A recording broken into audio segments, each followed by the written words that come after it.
عليكم ورحمة الله وبركاته. إن الحمد لله نحمده ونستعينه ونستغفره ونعوذ بالله من شرور أنفسنا ومن سيئات أعمالنا. من يهده الله فلا مضل له ومن يضلله فلا هادي له. ونشهد أن لا إله إلا الله وحده لا شريك له ونشهد أن محمدا عبده ورسوله الذي أرسله بالحق بشيرا ونذيرا وداعيا إلى الله بإذنه وسراجا منيرا. أما بعد فقد قال الله تعالى في كلامه المجيد والفرقان الحميد. فأعوذ بالله من الشيطان الرجيم. بسم الله الرحمن الرحيم. يسألونك ماذا ينفقون قل ما أنفقتم من خير فللوالدين والأقربين واليتامى والمساكين وابن السبيل وما تفعلوا من خير فإن الله به عليم.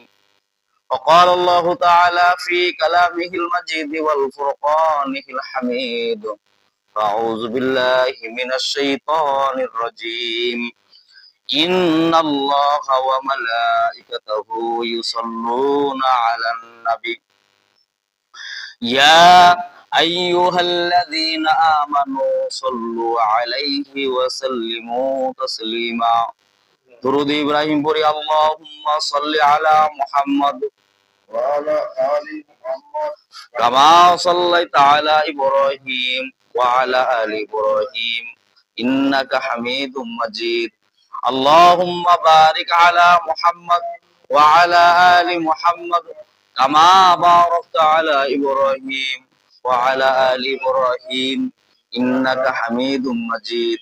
اللهم صل على محمد وعلى آل محمد كما صليت على إبراهيم وعلى آل إبراهيم إنك حميد مجيد. اللهم بارك على محمد وعلى آل محمد كما باركت على إبراهيم وعلى آل إبراهيم إنك حميد مجيد. بلغ الأولى بكماله كشف الدجى بجماله حسنت جميع خصاله صلوا عليه وعليه فرن. بلغ الأولى بكماله حسنت جميع خصاله صلوا عليه وعليه. رہے میرے مسکن حوالی کعبہ بنے میرے مدفن دیار مدینہ. بلغ العلا بکمالہ حسنت جمیع خصالہ صلوا علیہ وآلہ. ঈমানের পথে অবিচল থেকে আমার মরণ যেন হয় তোমারই কাছে মিনতি আমার, তোমারই কাছে মিনতি আমার। ও গো মহিম দয়াময়, রসুলের পথে অবিচল থেকে আমার মরণ যেন হয়। কোরআনের পথে অবিচল থেকে আমার মরণ যেন হয়। তোমারই কাছে মিনতি আমার, তোমারই কাছে মিনতি আমার। ও গো মহিম দয়াময়, রসুলের পথে অবিচল থেকে আমার মরণ যেন হয়। আলহামদুলিল্লাহ, সমস্ত প্রশংসা সেই মহান রব্বুল আলামিনের, যিনি আমাদের জুমাতুস সানির তৃতীয় জুমায় শরীক হওয়ার তৌফিক দান করলেন। সেই মহান দরবারে আমরা শুকরিয়া জ্ঞাপন করি। আমরা সকলেই বলি আলহামদুলিল্লাহ। আল্লাহ পাক কালামের ভিতর বলেন, লাইন শাকারতুম লাআযিদান্নাকুম ওয়ালা ইন কাফারতুম ইন্না আযাবি লাশাদীদ। যে বান্দা আমার নিয়ামত পায়, নিয়ামতের শুকরিয়া আদায় করে, তার নিয়ামতকে আমি আল্লাহ পাক বাড়ায় দেই, বলি সুবহানাল্লাহ। আর যে বান্দা আমার নিয়ামত পাইলো, নিয়ামতের না শুকরিয়া আদায় করে, তার নিয়ামতকে আমি আল্লাহ পাক ছিনাই নিয়া ইন্না আযাবি লাশাদীদ, সত্য আযাব দ্বারা গ্রেফতার করি, বলি নাউযুবিল্লাহি মিন যালিক। আল্লাহ তাআলার নিয়ামত শুকরিয়া যেমন, আল্লাহ তাআলার গজবও তেমন। আল্লাহ তাআলা বলেন যে আমি নিয়ামত যদি বান্দাকে দান করি, এত পরিমাণে নিয়ামত দিব যে বান্দা গুণেও শেষ করতে পারবে না, বলি সুবহানাল্লাহ। আর বান্দা যদি আমি গজব দেওয়া শুরু করে দেই, যে এত পরিমাণের আমি মানে তলায় মধ্যে দিব, এবং সমুদ্রের মধ্যে যে নিচে মনে করেন যে পাওয়া যায় না, তলটা সেই খুঁজে পাওয়া যায় না, যেমন তলা নাই সমুদ্রের, ওরকম বান্দা এত পরিমাণের গজবের মধ্যে ঢুকবে যে তার সীমারেখা খুঁজে পাবে না। এই যে দুনিয়ার মধ্যে ভূমি মাটির চাইতে পানির সংখ্যা বেশি, ঠিক না বলে? মানুষের শরীরের মধ্যে কি কি বসবাস করে বলেন দেখি? মানুষের শরীর এটা এমন একটা জিনিস, এটা একটা বন জঙ্গলের মতো। এক মুফাসসির ব্যাখ্যা দিতে যাচ্ছে বন জঙ্গল।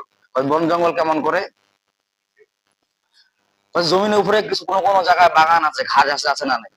বলেন দেখি, আছে না নাই? ঘাস আছে। আবার জমির উপরে কোথাও পানি আছে, আছে না নাই? মানুষের শরীরের মধ্যে তেমন বন জঙ্গলের মধ্যে ঘাস আছে, তার মানে মাথার চুল আছে। আবার বন জঙ্গলের মধ্যে কি বাস করে? পশু পাখি বসবাস করে, বাঘ ভাল্লুক বাস করে। তেমন একটা বাঘ আছে, মাথার মধ্যে উকুন, ঠিক না বলে? তারপর শরীরের মধ্যে জল আছে, পানি আছে। মুফাসসির ব্যাখ্যা লিখছে যে মানুষের মধ্যেও ফের আবার আল্লাহ তাআলা লুকিত আছেন, বলেন না সুবহানাল্লাহ। 5টা আঙ্গুলের ভিতর, এক মুফাসসির ব্যাখ্যা লিখলেন যে 5টা আঙ্গুলের ভিতর আল্লাহ লেখা, বলেন না সুবহানাল্লাহ। এই যে আলিফ লাম লাম লাম, এই যে হা, এই দেখেন আল্লাহ। এই যে আলিফ লাম লাম, এই যে লাম, এই যে হা, আছে না? আল্লাহ আছে না? ওই আল্লাহ লিখতে কয়টা অক্ষর লাগে বলেন দেখি? 5টা অক্ষর লাগে। মুফাসসির ব্যাখ্যা লিখছে যে আল্লাহ মানুষের হাতের মধ্যেই আছে, বলেন না সুবহানাল্লাহ। যখন নাকি কোনো বান্দা সেজদা অবরিত হয় এবং 5টা আঙ্গুল যখন আল্লাহর দিকে অগ্রসর করে, তখন মুফাসসিরগণ ব্যাখ্যা লিখছে এইভাবে যে আল্লাহ তাআলা এত পরিমাণের খুশি হন যে তার কোন সীমা রেখা বলে কোন মুফাসসির শেষ করতে পারেন নাই, বলেন না সুবহানাল্লাহ। এত পরিমাণে আল্লাহ তাআলা খুশি হন বান্দার প্রতি। সেই 5টা আঙ্গুল দিয়ে মানুষ দুর্গা পূজা করে, ঠিক না বলেন? যে দুর্গা পূজার মূর্তিগুলা যে দেখায় দেয়, মূর্তিগুলা যে কিবা করে, ওরাও কিন্তু দেখবেন যে হাত উপরের দিকে করে, মানে এইভাবে দেখায়, মানে দেখা যাচ্ছে আমাকে নয় উপরওয়ালাকে সিজদা করো, বলেন না সুবহানাল্লাহ। কিন্তু আমরা কি করি? আমরা দুর্গা দেখি দেখি ঠিকই, কিন্তু হাতের নিচে একটা, একটা উপরে, মানে দেখা যাচ্ছে যে আমাকে সিজদা করিস না বান্দা, তুই আল্লাহকে সিজদা কর। তারপরেও মনে করেন যে মানুষ আল্লাহ বাদ দিয়ে ওই দুর্গা মার সিজদা করে, ঠিক না বলেন? হিন্দুরা তারা শিরকি করে।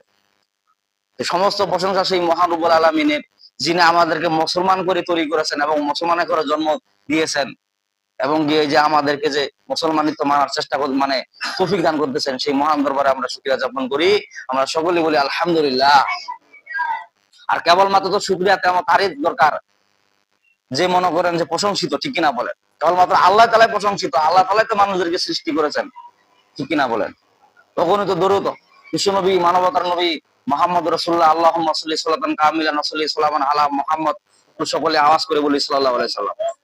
ছোট দিনের বেলা আপনারা সকাল সকাল আসবেন, 12টা 15 আজান হয়েছে। অন্যান্য মসজিদে মনে করেন যে মুকাম্মেল মামুর হয়ে গেছে, কিন্তু আপনারা এত দেরি করে আসেন, দেরি করে নামাজ পড়া হবে, এটা কেমন দেখায় না? এমন এক মুসল্লি আছে যে নামাজ শুরু হয়ে যাচ্ছে তখন যে উজু করে, এটা কেমন একটা দেখায়? শুক্রবারের দিনে যে অন্তত যদি আপনারা আগে ভাগে যদি না আসতে পারেন, এরপরে কপাল বড় মুসলমান আর কোনো কি দুর্গতি হতে পারে বলেন? এখন আজারে আসলে তো আপনার চলে যাওয়া লাগবে, ঠিক কিনা বলেন? আল্লাহুম্মা সাল্লি সালাতান কামিলান ওয়া সাল্লি সাল্লামান আলা মুহাম্মদ, একটু সকলে আওয়াজ করে বলি সাল্লাল্লাহু আলাইহি ওয়াসাল্লাম। আমি ভূমিকা ছাড়া কথা বলতে চাচ্ছি, যেহেতু সময় স্বল্প। আমি আপনাদের সামনে যে আয়াতে কারিমা সূরা তেলাওয়াত করেছি, সূরা বাকারার 215 নম্বর আয়াত। আজকের জুমার আলোচ্য বিষয় হলো যে মা বাবার হক। মা বাবার হক, মা বাবা আসলে কি পর্যায়ে থাকার দরকার এবং ওদের কি কি সম্মানে রাখার দরকার। মুফাসসিরগণ ব্যাখ্যা লিখছেন যে মা বাবা তো তেমন হওয়া দরকার যেমন নাকি যে প্রেসিডেন্টের মনে করে সম্মান যেমন করে, ওরকম মা বাবাকেও সম্মান প্রেসিডেন্টের মতো, বলেন না সুবহানাল্লাহ। একজন ভাষা বলতেছে, ইউজ করতেছে, ভাষা কেমন ভাষা? যে মায়ের সাথে, মায়ের তো মাতৃভাষায় কথা বলো, মাতৃভাষায়। এক বাচ্চাকে জিজ্ঞাসা করতেছে একজন, ওর বাবা যে মানে গ্লাসের মধ্যে একটি টেবিলের মধ্যে পানি রাখছে, পানি ফালাই দিছে এক বাচ্চা, বা দেওয়ার পরে এখন ওই বাচ্চাটাকে জিজ্ঞাসা বলতেছে যে এটা মাতৃভাষা অনুবাদ করো তো, মানে মায়ের ভাষায়। এখন মাতৃভাষা মা ভাষা যেটা শিখাইছে ওটা বলবে। এখন বলতেছে জল আমার বেটা গোলাম, পানি ফেলাইছি তোর বাবক দিয়ে চাটাও। এমন মাতৃভাষা হয়ে গেছে এখন, মানে স্ট্যান্ডার্ড ভাষা নাই। এখন মাতৃভাষা হয়ে গেছে, বাচ্চা শিখে ফেলাইছে কি গোলামের বেটা গোলাম তুই পানি ফেলাইছি তোর বাবক দিয়া চাটাও। ওর বাপকে সর্বনাশ, আমি না থাকলে তো তাহলে তো আমাকে তো বহু উপকার করে এই বাচ্চা দিয়ে প্রমাণ, ঠিক কিনা বলেন? আমাদের ভাষা এমন হয়ে গেছে আজকে পরিবারের মধ্যে, মা বাবা এমন হয়ে গেছে, মা বাবার কাছে যে সন্তান যে আদব শিখবে সেটা মনে করেন যে আজকে নাই। এমন ভাষা শিখতেছে যার কারণে সন্তান বড় হওয়ার পরে যখন জিজ্ঞাসা করা যে মাতৃভাষায় কথা বলো, তখন ওই মা যেটা শিখাচ্ছে ওই ভাষায় কথা বলে। আসলে মা বাবা যারা থাকেন তাদের মনে করেন যে কেউ শেষ করতে পারবেন না তার তার গুণগান, ঠিক কিনা বলে? কারণ ছোটবেলায় মা বাবা কত কষ্ট করে সন্তানদেরকে মানুষ করে, ঠিক কিনা বলে?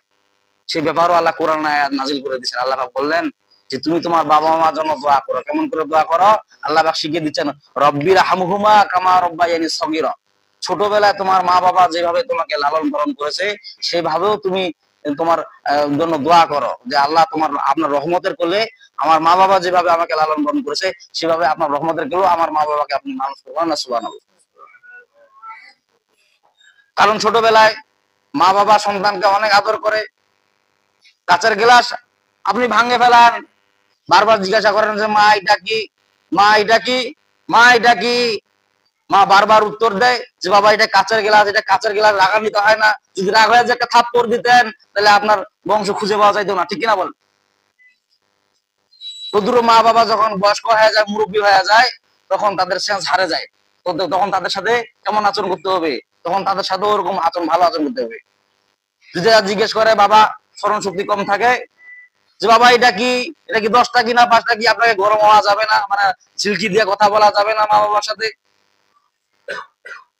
মা বাবাকে আল্লাহ কতটুকু ভালোবাসার জন্য বলছে, যে বলা হয়েছে যে আল্লাহর ইবাদতের পরে মা বাবার ইতাআত করো। কিন্তু হ্যাঁ, মা বাবা যদি আপনার নামাজ কোরআনের বাইরে যদি কথা বলে ওটা মানা যাবে না। লা তাআতা মাখলুকিন ফি মাসিয়াতিল খালিক, কোন মাসিয়াতিনের ইতাআত করা যাবে না আল্লাহ বিরোধী যদি কোনো কাজ করতে বলে, ঠিক ঠিক কিনা বলেন? আল্লাহ সম্বন্ধে যদি কথা বলে, কিন্তু হ্যাঁ মা যদি মুশরিকাও যদি হয়, মুফাসসির ব্যাখ্যা লিখছে তাকে আপনাকে ইজ্জত দেওয়া লাগবে, সম্মান দেওয়া লাগবে। কারণ তিনি গর্ভধারিণী মা, আপনার 10 মাস 10 দিন পেটে রেখেছে, ঠিক কিনা বলেন?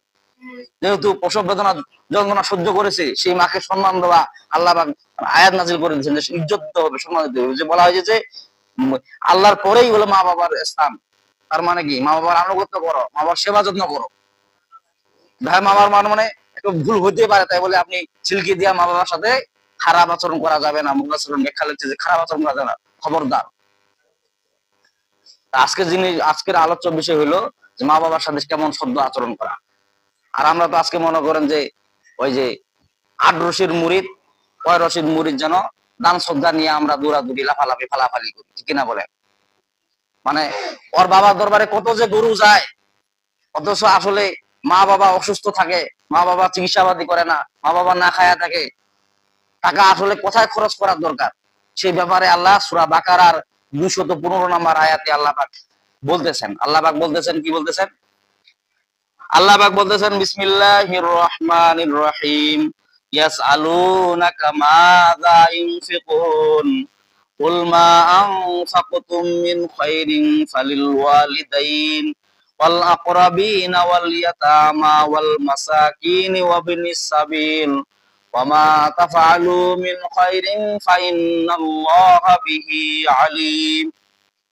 আল্লাহ রাব্বুল আলামিন সূরা বাকারার 215 নম্বর আয়াতে বলতেছেন ইয়াসআলুনাকা মাযা ইউনফিকুন, ইয়াসআলুনাকা হে রাসূল, আপনাকে যদি মানুষ সওয়াল করে, জিজ্ঞাসা করে, ইউনফিকুন আমরা টাকা পয়সা কোথায় খরচ করব, আটরশির জায়গা দৌড়াবো না ভন্ড বাবার দরবারে দৌড়াবো না গরু ছাগল নিয়ে দৌড়াবো, কোথায় দৌড়াবো?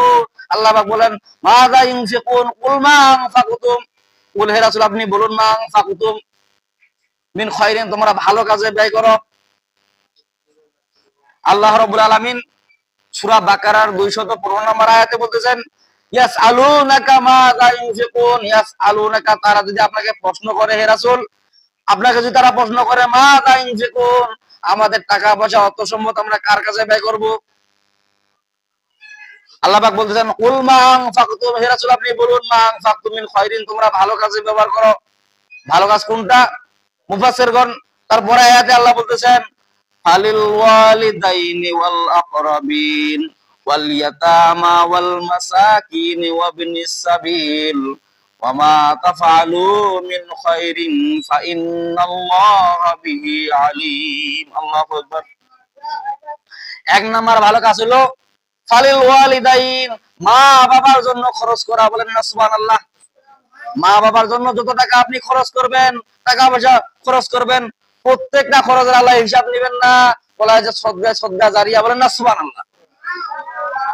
কিন্তু ওই বাবার দরবারে যদি আপনি গরু নিয়ে দৌড়ান, টাকা যদি আপনি অযথা ব্যবহার করেন, কিয়ামতের দিন আল্লাহ পাক আপনাকে প্রশ্ন করবে যে টাকাটা তুমি গরুর বাবার দরবারে কেন দৌড়াইলা, গরু ছাগল নিয়ে কেন দৌড়াইলা, জিন্দাবির মলায় কেন দৌড়াইলা?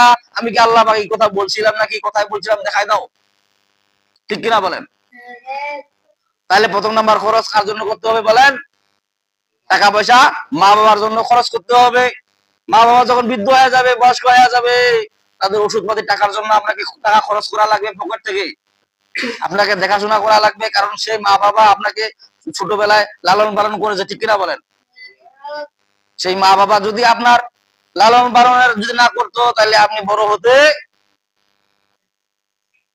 আল্লাহ পাক কত সুন্দর কথা বলতেছেন। আল্লাহ পাক বলতেছেন যে কুল মা আনফাকতুম মিন খায়রিন, হে রাসূল আপনি বলুন তোমরা সব ভালো কাজের জন্য তোমাদের টাকা পয়সা অর্থ সম্পদ তোমরা ব্যয় করো। এক নাম্বার ভালো কাজ হলো ফালিল ওয়ালিদাইন, মা বাবার জন্য যে টাকা খরচ করা হয় সেটা হলো ভালো কাজের টাকা। বলেন না সুবহানাল্লাহ।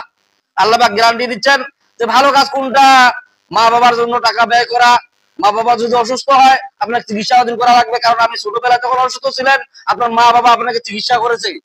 যদি আপনাকে মা বাবা যদি চিকিৎসা না করতো, তাহলে আপনি ভালো হতে, কারণ আপনার পিছনে কত টাকা ব্যয় করেছেন মা বাবা, লেখাপড়া থেকে শুরু করে। ঠিক কিনা বলেন? হ্যাঁ, আপনি আপনার মা বাবার ঋণ শোধ করতে পারবেন না। এই জন্য বলা হয় যে মা বাবা যখন অসুস্থ হয়ে যাবে, তখন তাদের পিছনে আপনাকে কি করতে হবে?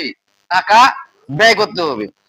এটাই তো আল্লাহ পাক কোরআনে বলতেছেন কুল হে রাসূল আপনি বলুন মা আনফাকতুম মিন খায়রিন, তোমরা যত রকমের ভালো কাজ আছে সমস্ত ভালো কাজের মধ্যে তোমাদের টাকা পয়সা অর্থ সম্পদ ব্যয় করো। আর এখন এমন পর্যায়ে দাঁড় হয়ে গেছে, কি দাঁড় হয়ে গেছে, শ্বশুর বাড়ি এলাকার লোক আসলে ওদেরকে আপ্যায়ন করে, সেবা যত্ন করে, অথচ মা বাবার কোনো ভ্যালুয়েশন নাই।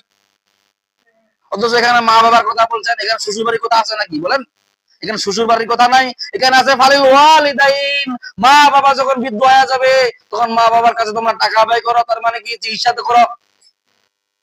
ছোটবেলায় তুমি মায়ের মুখে পেশাব পায়খানা করে দিছিলা, বয়স্ক হয়ে যাবে যখন মা বাবা, তখন বিছানায় যদি পেশাব পায়খানা হয় রাগান্বিত হওয়া যাবে না, তোমাকে পরিষ্কার করা লাগবে। তার মানে কি? ওষুধ করা লাগবে তোমার। যেমন তোমার মা যেমন তোমাকে পেশাব পায়খানা পরিষ্কার করে দিয়েছে, তেমনি ভাবে তোমাকেও পেশাব পায়খানা পরিষ্কার করতে হবে। তাইলে মনে করুন আপনার ওষুধ হইল। তাহলে ওষুধ হইলো কেমন করে? হ্যাঁ, আপনার মা বাবা আপনার সেবা যত্ন করেছে, আর আপনি আপনার মা বাবার সেবা যত্ন করবেন না, এটা কেমন পর্যায়ে দাঁড়ায়? তাহলে তো আপনার তো কোনো ইবাদতে আল্লাহ কবুল করবে না। আল্লাহ তো ওই কথাই শিখে দিচ্ছেন যে রব্বির হামহুমা কামা রব্বায়ানি সগীরা, ছোটবেলায় তোমার মা বাবা যেভাবে তোমাকে লালন পালন করেছে সেভাবে তোমার রহমতের গলেও তোমার মা বাবাকে লালন পালন করো। হ্যাঁ, আল্লাহ পাক ওই কথা বলতেছেন ফালিল ওয়ালিদাইন, মা বাবা যখন বৃদ্ধ হয়ে যাবে, বয়স্ক হয়ে যাবে, তখন তার কি করতে হবে? তোমাকে ছোটবেলায় যেভাবে সেবা যত্ন করেছে, তুমিও তোমার মা বাবা সেভাবে সেবা যত্ন করবা। আর এখন এমন টেলিভিশন হয়ে গেছে, কেমন হয়ে গেছে, ছোটবেলায় সন্তানকে লালন পালন করে না, টেলিভিশন নাই, ঠিক নাই, সেবা যত্ন করে না, যার কারণে বড় হইলো এখন ছিল, এখন সিল্কি দিয়ে কথা বলে মা বাবা। তাহলে এক নাম্বার কাজ হলো ইয়াসআলুনাকা মাযা ইউনফিকুন, রাসূলকে জিজ্ঞাসা করলেন, রাসূলকে যখন সাহাবীরা যখন জিজ্ঞাসা করলেন যে আমাদের টাকা পয়সা কোথায় ব্যয় করব, আল্লাহ পাক বলেন কুল মা আনফাকতুম মিন খায়রিন, হে রাসূল আপনি বলুন যত রকমের ভালো কাজ আছে সমস্ত ভালো কাজের মধ্যে তোমরা টাকা পয়সা ব্যয় করো। সেই ভালো কাজ এক নাম্বার কাজ হলো ফালিল ওয়ালিদাইন, মা বাবার জন্য ব্যয় করা। ঠান্ডার দিন, শীতের দিন মা বাবা কুহু করে কাশে, আপনাকে চিকিৎসাপাতি করা লাগবে, কম্বল নিয়ে দেওয়া লাগবে। ঠিক কিনা বলেন? আর আপনি আরামে থাকেন আর আপনার মা বাবার কোনো খোঁজ খবর রাখেন না, কোথায় কি করে না করে, কোথায় ঠান্ডায় থাকে, খুশুস করে কাছে বলছে যে বাবা এই ট্যাবলেটটা নিয়ে আসিস তো।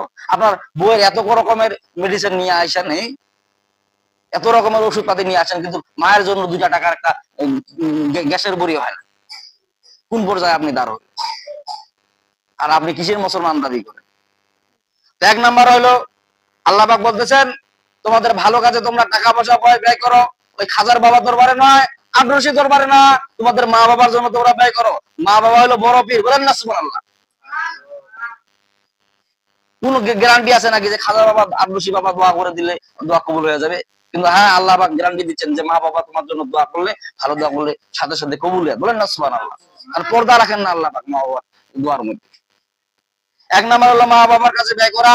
2 নাম্বার হলো কি ওয়াল আকরাবিন, নিকট আত্মীয়স্বজনের জন্য ব্যবহার করা। এখন মা বাবা মনে করেন যে আপনার অর্ডার হয়ে গেছে, মা বাবার জন্য টাকা ব্যয় করলেন, ব্যয় করার পরে মা বাবা মনে করেন সুস্থ হয়ে গেল, এখন তারপরে বলা হয়েছে যে ওয়াল আকরাবিন, নিকট আত্মীয়স্বজনদের সাথে তোমরা টাকা ব্যয় করো। কেমন ভাবে ব্যয় করো? আপনার অত সম্পদ আছে, বাড়ির পাশে একজন গরিব লোক আপনার আত্মীয় হয়, আপনাকে দেখা লাগবে। আকরাবিন শব্দটা বলে কি নিকট আত্মীয় স্বজন, মানে রক্তের সাথে যার সম্পর্ক,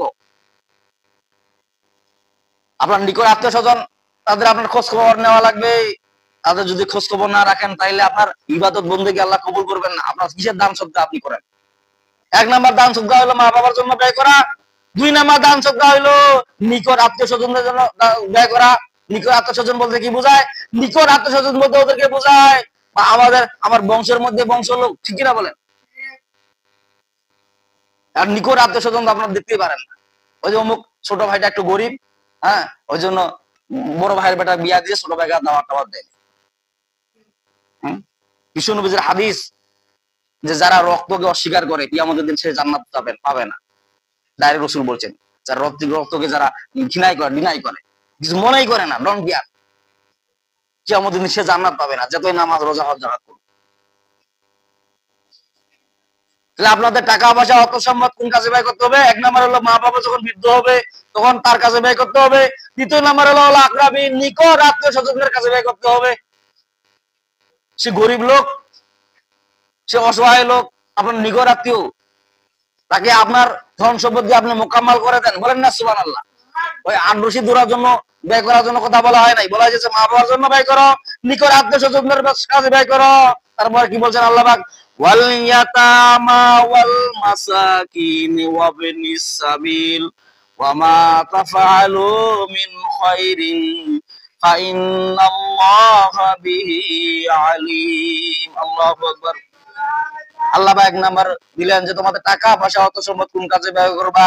এক নাম্বার হলো মা বাবার কাছে ব্যয় করবা। 2 নাম্বার হলো নিকট আত্মীয় স্বজনদের কাছে ব্যয় করবা। 3 নাম্বার হলো এতিমদের কাছে ব্যয় করবা। এতিম বলতে কি বোঝায়? যার কোনো মা বাবা নাই, খোঁজ খবর নেওয়ার মতো নাই, সেই লোকদের কাছে আপনাকে টাকা পয়সা ব্যয় করতে হবে। এখন তো এমন ভ্যালু হয়ে গেছে যে 1 লাখ টাকার অভাবে, খাওয়ার অভাবে মরে যাচ্ছে, কোন খোঁজ খবর রাখে না, যখন মারা যায় তখন টাকা ওখানে ফালায় লাশের সাথে, তখন টাকা নিয়ে লোকটা করবি কি বলেন দেখি? জীবিত লোকের টাকা দরকার, মরা লোকের টাকা দরকার বলেন? মৃত্যু লোক টাকা দেওয়া করবে নাকি?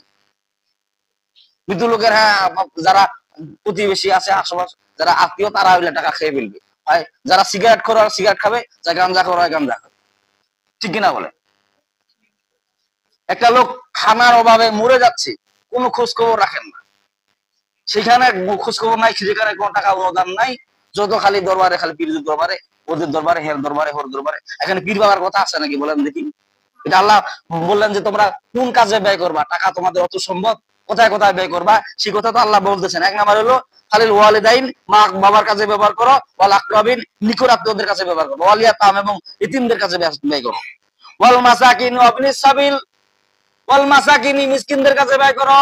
মিসকিন বলতে কি বোঝায়? ফকির মিসকিন বাড়ি আসে, ফকির মিসকিন আসলে খালি শুক্রবারে আইসেন, শুক্রবারে আইসেন, মানে বাকি সময় আর খাওয়ার দরকার নাই মিসকিনের, খালি শুক্রবারে খালি খাবে।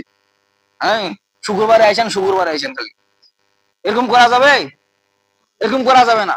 বলা হয় যে যখনই মিসকিন আসবে তখনই আপনাকে দেওয়া লাগবে, মিসকিনের কথা বলছে আল্লাহ পাক। বলেন এক নাম্বার হলো যে তোমাদের টাকা পয়সা অত সম্পদ মা বাবার কাছে ব্যয় করো। মা বাবা যখন বৃদ্ধ হয়ে যাবে, যেমন নাকি তোমার কাছে মা বাবা ব্যয় করেছে, তার মানে কি তোমার কাছে যদি মা বাবা যদি ব্যয় না করতো, কারণ তোমার ছোটবেলায় জ্বর সর্দি কাশি ছিল, মা বাবা চিকিৎসা করে তোমাকে ভালো করছে, ঠিক কিনা বলেন? এখন বৃদ্ধ হওয়ার পরে যখন মা বাবা যখন সর্দি কাশি জ্বরে, তখন আপনাকে চিকিৎসা করা লাগবে।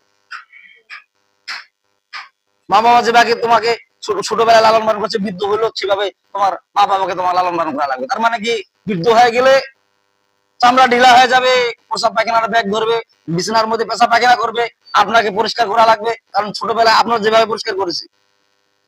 2 নাম্বার হলো ওয়াল আকরাবিন, নিকট আত্মীয়স্বজনের কাছে ব্যয় করা। 3 নাম্বার হলো ওয়াল ইয়াতামা, এতিমদের জন্য কাজে ব্যয় করা। টাকা পয়সা কার জন্য ব্যয় করবেন বলেন? 1 নাম্বার কাম কি? আল্লাহ পাক সূরা বাকারার 215 নম্বর আয়াতে বলতেছেন যে মা বাবার জন্য তোমরা টাকা পয়সা ব্যয় করো এবং নিকট আত্মীয় স্বজনের জন্য ব্যবহার করো, ওয়াল ইয়াতামা এবং এতিমদের জন্য ব্যবহার করো, ওয়াল মিসকিন এবং মিসকিনদের জন্য, যারা ফকির মিসকিন, যারা গ্রামে গ্রামে মহল্লা ভিক্ষা করে খায়, তাদেরকে টাকা পয়সা তাদের কাছে ব্যয় করো, তাদেরকে দান করো।